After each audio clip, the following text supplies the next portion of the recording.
What is going on, everyone? It's your boy Mike, the Wild Thing DeShazo. I've been away, but now I'm back today with your AEW review for AEW GrandSlam. And let me say, this show absolutely was a Grand Slam. So we started off the show with the much anticipated, long awaited dream match of Kenny Omega versus Bryan Danielson, the American Dragon. And it was great to see the American Dragon version of Bryan Danielson again, kind of with that mix of the storytelling he learned while he was at the other company. And it was kind of great to see that here on AEW and finally get that. And we got to see a return of the best bout machine version of Kenny Omega. And I think it's going to play off very well coming soon. They will have a rematch, I'm almost 100% certain. But it went to a time limit draw, which was the perfect ending for this, in my opinion.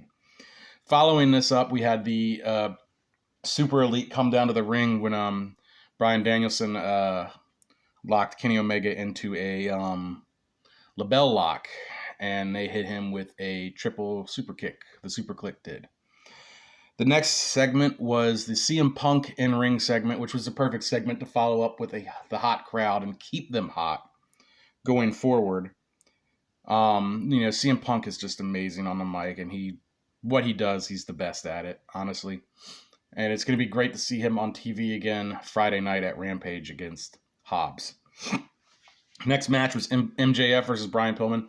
Two young talents in AEW. It was great to see great to get to see them showcase their stuff here. And it was always written in the stars that MJF was going to win this match, no matter how much you would want Bryan Danielson to win.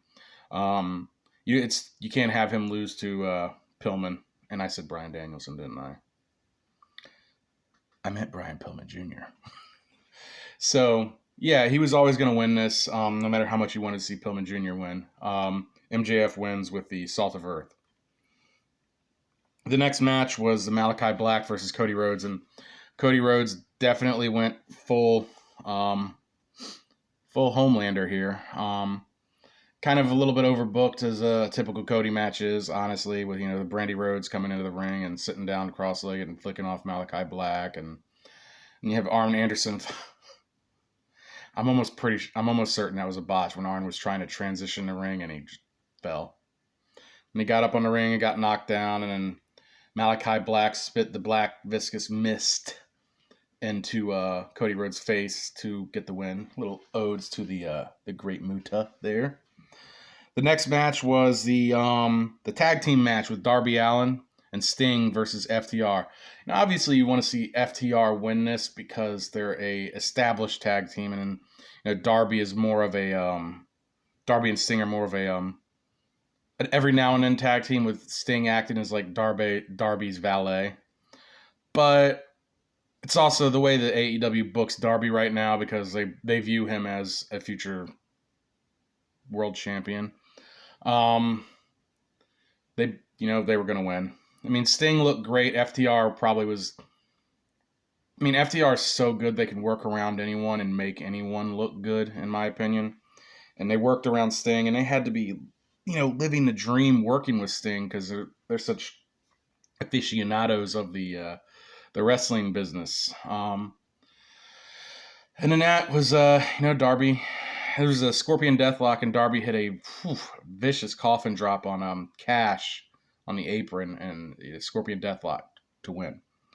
The next match was the women's main event, and it was great to see the women in the main event and the biggest show for AEW in their history. And, Britt Baker versus Ruby Soho was a great match, and, Britt went over here with the lockjaw, and it's kind of amazing to see how easily she can just transition into that glove. It's pretty impressive.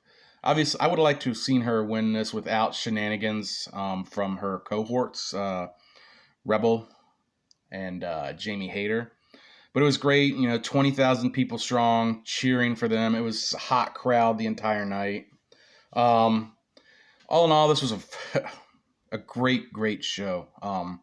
It lived up to the hype. The first match, I thought it was a stroke of genius to put the Omega and Danielson match at the start, in my opinion, because it allowed them to go the time limit draw.